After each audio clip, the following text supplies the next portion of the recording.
Thank you for these blessings, Lord. You cannot talk black and sleep white.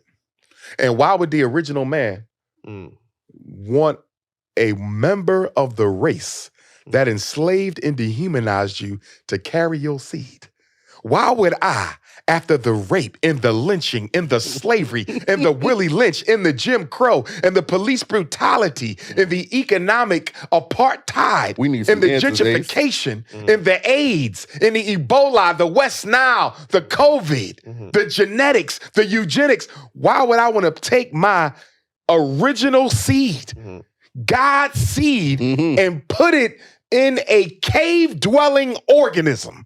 Why would I want to do that? Go ahead. Yeah, we need to hear you, brother. The mic is yours, Ace. Yeah. I want to incubate my son, my daughter, in the womb of the people who have destroyed my people in this world. Now, let me say first, when I made this argument, I wasn't necessarily talking about white women, obviously. Now, I mean, there's other races out there. But, and they hate you just as much. But what I'm saying, all right, so you said yourself earlier that there are black people among us that are not for us. True. So with that being said, there are people of other races that are more for us than there are our people. Describe for us, please. When you go to protests for black rights and police brutality and stuff, and you see other races that are out there and there are black people that would never be caught out there. You know what I mean? Okay. So because an I'm Asian just all right, go ahead. or a Caucasian showed up for a George Floyd march, Right. that means they give a shit about black people. I'm just saying. Let me ask you this. According to the Pew Research, they said 1 in 5 protesters during the George Floyd protest was black.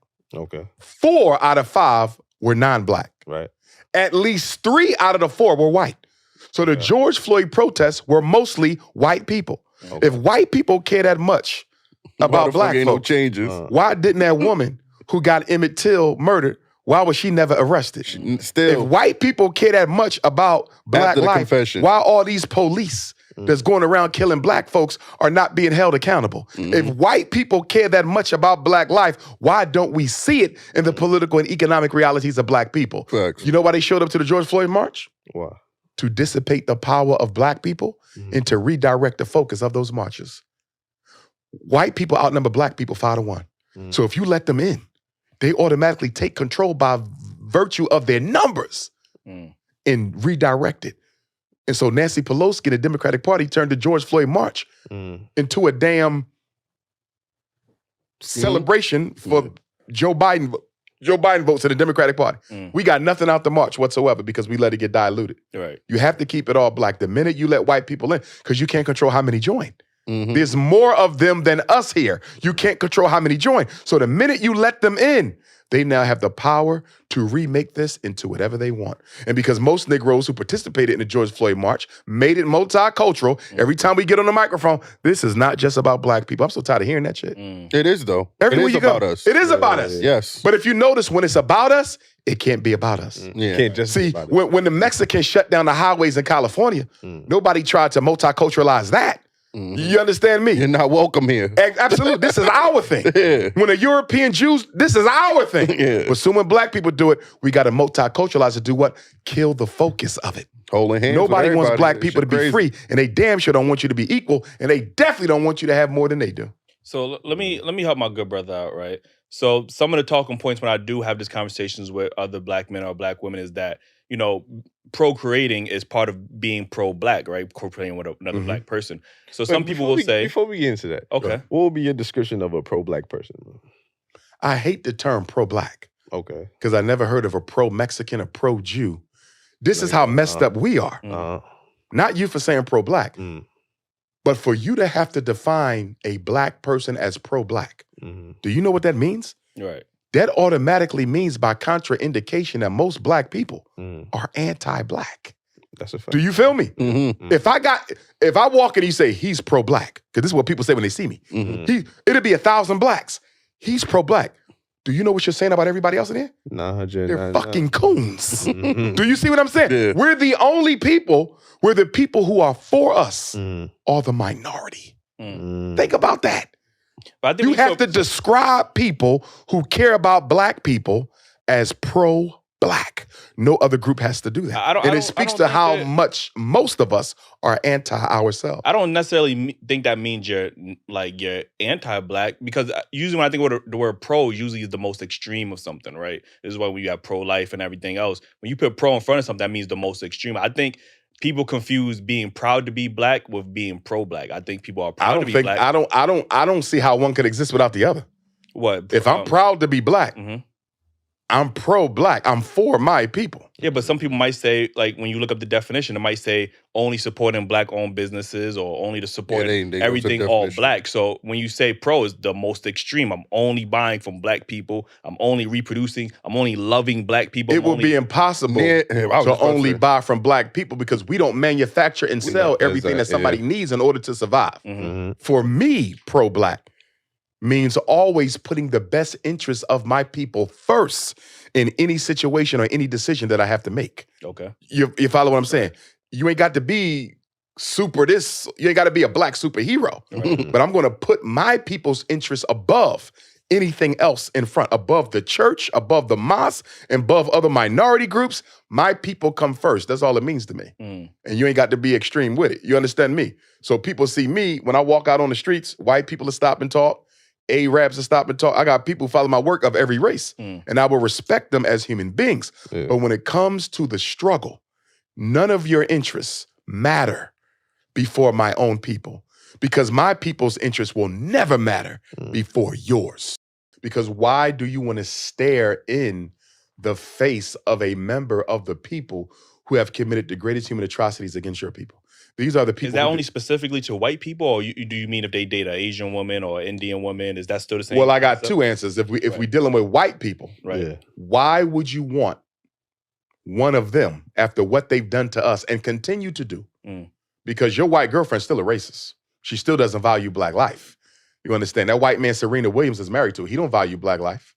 You understand? That white woman that took $1 billion from Tiger Woods. She don't value black life, right? I could give you countless examples of people I've met in therapy who were called the N-word by white husbands and white wives. You understand me? White people who have sex with you. Didn't the slave master sleep with our mothers and grandmothers? So just because they land in the bed with you, what makes you think that they shed their racism? They don't. White people are racist. All white people are racist. There's no exceptions. They might not all be bigots, but they're all racist. Yeah. They all want their people to dominate unfairly the resources, the opportunities, and the privileges of this society. So every white person. What about the people that just say love is love, right? Who believes love is love? I mean, that's most people's answer. That might be most black people. Love ain't love for most white folks. Everything white people do has a political purpose. Everything white people do has a political purpose. Ain't no love is love with white folks. Would we be considered racist if we only date within our race? No, that's what you call race loyalty. And racism is a group system. Yeah. Of exploitation, discrimination, oppression, bias, where one group seeks to deny all members of another group their fair share of resources, opportunities, and privileges. You know why you can't be a racist? You don't own a damn thing white people need in order to live. True. White people need you for nothing, but you need them. Whose schools our kids go to? Theirs. True. Our money in whose banks? Theirs. Who's building the houses we need to rent and buy? Them. Who's shipping our stuff around the world that we need to order to live? Them. You follow me? They don't need us for shit.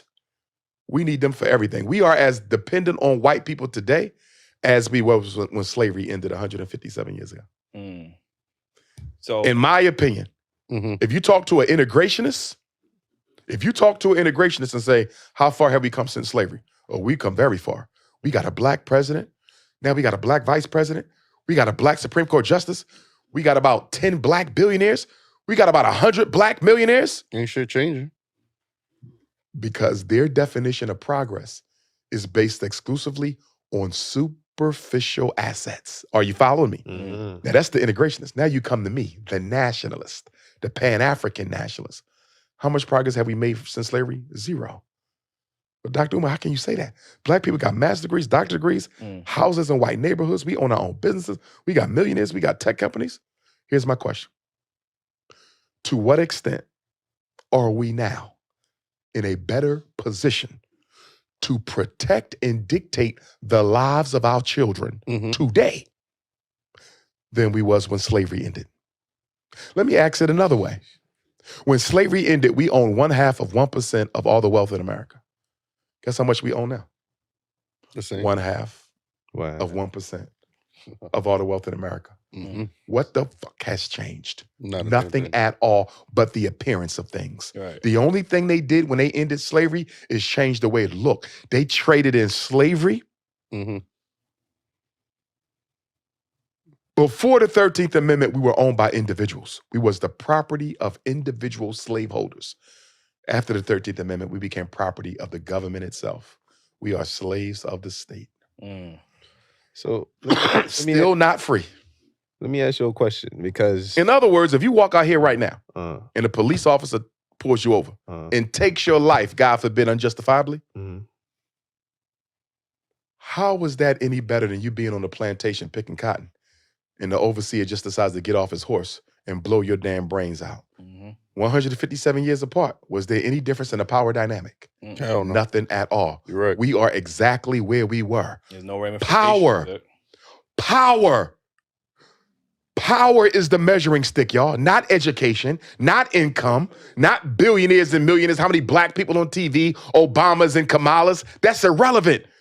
How much power do we have to force white people to leave us the hell alone?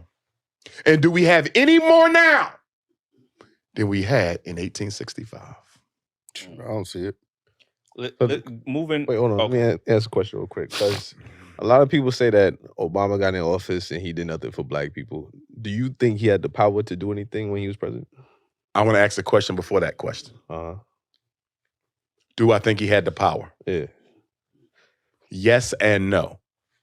Major changes, he didn't have the power. Right. Minor changes, he did. For example, Barack Obama could have got us more black teachers. Barack Obama could have did something about the special education exploitation of our children. He could have done something about the suspensions and expulsions. He could have fought for better schools and more black educators, because everybody agrees that the schools are a problem. Do you understand? Everybody agreed that the schools. Obama didn't do nothing about that. You follow me? He could have done something about black homelessness. He didn't. Now, for the black middle class, he threw them a couple bones and allowed them to buy a house and that kind of shit, if you consider that progress, right? Right. But overall, did he systemically change anything for black people? Not at all. But did he systemically change anything for gay people? Hell yeah. Hell yeah. But don't you think it's easier for one to do that because of the power that they possess? Because of, you know what I mean, there's white people, Asian people that's in that community. Okay, possibly. But here's my question for you then. Let's say Obama had no power to change nothing. Let's just say that. Then why would you vote for him for your presidency? I was ignorant Right. to how that whole system worked. When I first voted, I just turned 18. You know what I mean?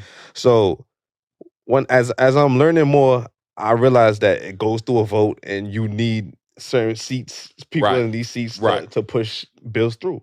He didn't have that.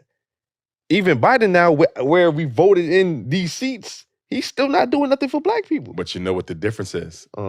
Presidents have executive privilege. Barack Obama could have signed executive orders to do things for black people that he did not do. Remember, Biden gave the Asians an executive order before Congress gave them a law. He gave the Native Americans an executive order before Congress gave them the law. You follow what I'm saying? Donald Trump gave the Hispanics, the Latinos, an executive order before. You understand? Obama could have used the power of his pen. And here's my one thing against Barack Obama. My one thing. You're right. I'm not going to slight him for not changing anything. I'm going to slight him for not even trying. Do you see the difference? Definitely. You the president of student government at college. You didn't get nothing done. But guess what, brother? I salute you because I saw you fight for me. You feel me? You didn't get nothing done, but I saw you fight for me. Every time I turn on the television, Barack Obama talking about homosexuals like they the only people in the country. That's all he talked about. Middle-class white people, homosexuals, women, and immigrants. That's all he cared about. Black people got no attention from him, but that's why the white man put him in there. When Obama was running for office, I'm one of the only scholars of public stature that said when he's done, we're going to be worse off than we was before he got in there. You go to I did a lecture at Black and Nobel Bookstore in Philadelphia. It's on YouTube. Go watch it. Mm-hmm. People still watching now. They say, Dr. Umar, everything you said in the Obama, and this is why he was running, everything you said about him, it has all come to pass. Why? I'm not no genius, but what I do know is every time we get elected officials, the condition of Black people gets worse. It never gets better. Rarely do we do better when somebody Black gets elected. You don't think he was personally hand-selected, especially after the whole Bush situation? Yeah. They selected Barack Obama to make make the Black community in America safe for homosexuality. And they needed him internationally when back Africa's support because America needs Africa's resources. So he was a stooge and a puppet. He knows it, but he did it willingly. You know, I'm sure he has trouble sleeping at night sometimes. You know what I'm saying? But my point, again, if he has no power, and if you claim your vote, see, both things can't be true. Either your vote is important, or Obama should have never been elected because he ain't got the power to do nothing. You see that? You can't have a vote. You can't say my vote means everything to me, but I'm going to use it on a man who can't do anything for me. It can't be both ways. I'm going to be honest with you. And I don't blame Barack Obama. To his credit, he never said he would do nothing for Black people. Do you understand me? Face value. When Jesse Jackson ran for president, 84, 88, he said he would do something for Black people. When Al Sharpton ran, he said he would do something for Black people. When Barack Obama ran, he made sure he didn't mention Black people. Even in his presidential address, he wouldn't even mention Dr. King by name. He just said a preacher from Georgia. He wouldn't even say his name. Obama stayed as far away from Black issues as possible. So to his credit, he didn't lie to us. We projected onto him this messianic complex that's failed us. Because guess what? You know what? Do you think Joe Biden would have ignored Black people if we didn't let Obama do it for 8 years? Do you think Donald Trump would have ignored Black people if we didn't let Obama do it for 4 years, for 8 years? You will never get another president's attention anymore. Because the whole world watched Black America catch hell and give Barack Obama a pass for 8 years. The worst thing we could have ever done was publicly say it was okay. How do we bring for him value to not do nothing and just be Black? How do we bring value back into our vote? Yeah, You have because to organize it along racial lines. I thought it was disrespectful. Get out the Democratic Party. When Joe Biden, you know, when he was asked by Charlemagne, Yeah. you know, why should Black people vote for you? And he's just like, well, if you don't vote for me, you're not Black. Like that wasn't an answer. He just was like, yo, it was disrespectful, but you know why? And he didn't get no flack from it. he didn't. But you know why he was comfortable enough to say that? Because the Democratic Party has owned the Black vote since 1933. That's correct. This is 2023. So in another 9 years, we would have voted Democrat for a century. What have the Democrats done so great Shit. that we owe them our vote for 100 years, brothers? 100 years. 100 years. That's a great question. You see that? Get out to your question. Get out the Democratic Party. Get out the Republican Party. Black people need to become independents, and we need to run and finance our own independent candidates. So when you become mayor of New York, when you become governor of New York, when you become a city council or state rep, you're going to do whatever the Black community tells you to do because you don't owe nobody nothing. You didn't take no money from the Rockefellers. You ain't take no money from Chase Manhattan. See that? You ain't take no money from Morgan Stanley. You ain't take no money from Walmart. You ain't take no money from Hyundai. You ain't take the money from McDonald's. You are a free candidate. The problem with our elected officials is 99% of them show up in office already enslaved by the dollar of another man. So how can we up there celebrate? Oh, he's the new mayor of New York City, like the guy y'all got now. Ain't he a former police officer? Yeah. What we vote for him for? He's a damn cop.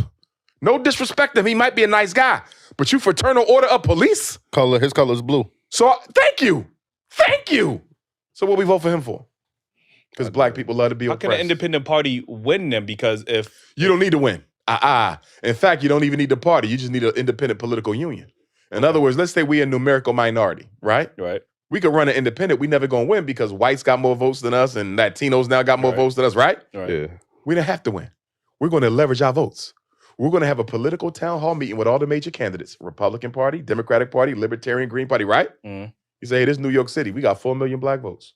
And we putting them all in one place. We are not splitting. Do not divide the Black vote. Put it together. We're going to ask y'all some questions. After y'all leave, we're going to talk about y'all behind y'all back. We're going to have a big community town hall debate. But when we walk out of here, we agree that majority rules. Right. And whichever one of y'all we vote for, that's who's going to get the votes. And if you do not deliver on what you promised, very next election, you're gone. They're going to have to deliver. Can they survive without your 4 million votes? Hell no. Hell no. That's why they said save us for the end and start saying stupid shit to make us Listen, happy. here's what y'all need to understand. Nobody wants an organized black vote. Let me say that again. No black governor candidate wants an organized black vote. No black U.S. Senate candidate. No black U.S. rep. No state rep, state senator, city council. Nobody, black or white, in politics wants an organized black vote. You want to know why? Because you now got the power to hold them accountable. If we was organized, your mayor would have to go to war with the police department on our behalf. He wouldn't have a choice, or he's going to be unseated. Do you understand me? You think he wants y'all to be organized? These handkerchief-head-ass black politicians who don't fight for us in these governmental systems, do you really think they want your vote to be organized? You will make them turn their slave master into an enemy. Do you think that's why they give women and trans people so much leverage when it comes to like separating them from an actual like black man or the black family? Yes. I do think they want the black female vote because she's the biggest constituency in our community, right? Brothers don't vote, brothers in jail, brothers know the vote ain't gonna mean shit until we organize it. So yes, they would rather have a black female vote than a black community vote, hands down, because black women vote more than black men. That's a fact. And that's why we need our sisters to come back into the fold and say, you know what? We're not voting as women. We voting as black people. And we voting with our men. Do you know how powerful that would be? Right. If black men and black women stop the dumb shit on social media and say we're going to fight because we got a common enemy, white supremacy, and we're going to put our votes behind a candidate who offers to do the most for us, that would be revolutionary. Definitely. So speaking of that, you know, I've seen a video of yours where you said that feminism has conditioned black women to view black men as the enemy. It has. Feminism was financed by the CIA. Gloria, what was her name? Gloria Steinem, I think she was. Right, yeah. Mother of modern feminism, because traditional feminism goes back to the 1800s, right? With Susan B. Anthony and those white supremacists. But Gloria Steinem was a CIA agent. They financed her. Her first feminist magazine they paid for. The CIA brought feminism into the white household to get the woman out the house and into the black household to turn the black woman against the black man. To scapegoat us for problems caused for her by white supremacy. So, you know, obviously, you know, a big thing, obviously, we spoke about the gender wars, you know, earlier. Obviously, there's a lot of conversation nowadays about, you know, the value of what a woman brings and the value of what a man brings in a relationship. And now there's a lot more rhetoric from our women that we hear is, I'm strong, independent, I don't need no man, right? So, that's pain speaking, though. Right. Because most black women know they will never get a man. A black woman can have sex whenever she wants. Right. Because she's beautiful. She can have a bed mate, but to have a soul mate, she may never get. I have two daughters, 11 and 20, right? My oldest would be 21 this week. Statistically, right? There's a strong chance my daughter could be one of those. I hope she's not. She could be one of those who never get a husband because only 1 out of 4 gets a husband. You see that? So when a black woman says, I don't need a man, that is a reaction to the reality that I may not get a man. So why not preach? Because I understood, you know, you're obviously against interracial relations when it comes to black men with black women. I mean, with white women. With all women. You should only be with the black woman. And you will say, well, if you can't find a good woman in America, there's somewhere else. In Absolutely. Africa. So why not teach that same rhetoric to our women? Like, if you feel I tell sisters all the time, go to Africa. So I know sisters who marry. I just spoke with a sister. She invited me to the wedding. She just married a brother from the continent. So, but instead of saying they will never get married, I'll take sisters to Africa who married brothers they met in Africa. Right. So yeah, I think there's plenty. I think there's obviously plenty of black men, yes, black women. So and what I also tell black women, if married, you're going to go get you an African man from the continent, right, you're going to have to understand that the way in which you talk to black men in America will not be tolerated over there. Why the fuck is it tolerated? It's not tolerated here. That's what we're trying to tell them. Well, over here, I want to say this to us, though. Because we try to act like the way sisters treat us doesn't have a history that we are not at least partly responsible for. Let's be honest. The black woman has had to hold down the black house by herself, although imperfectly. She's had to do it by herself since the mass incarceration of black males began in the 1970s. You understand me? Most of our children are raised by a single mother right now. And it has been that way for about 50 years. So when a sister says, I don't need a man, because she couldn't find one strong enough to hold her down. Or when you meet a woman and you say, sister, I'm strong enough to be your man. You ain't got to work or you ain't got to pay the bills or whatever. Pull back. I got you. And she can't do it because all the other men before you who disappointed her. So what I'm saying is, black men, we got to be patient with our women because we created that personality. We created that. And then we want to act like we didn't play a role. We have to be held accountable for their poor selection. No, you have to be held accountable. No, you have to be held accountable because they have a poor selection. See, what you're saying, you're selecting a poor mate. And what I'm saying is they don't have much to select one, so of course she's going to end up with a poor mate. And why is she going to end up with a poor mate? Because we as black men are not raising black boys to be the men that our women need. We are not. They out there killing themselves right now. What we doing about it? Unemployed black males, what we doing about it? Pants sagging, weed smoking, what we doing about it? Black men are not raising black boys to be the men our community needs. That is 100% our fault. What I'm saying is she got a right to be angry with us. She got a right to be angry with us. I understand we have not been on our job as black men. If the men are the providers, what have we been providing for our community? I'm not speaking you individually. Yes. Because you may be a damn good father. You may be a damn good father. You may be a damn good father, but guess what? What are we doing for the community?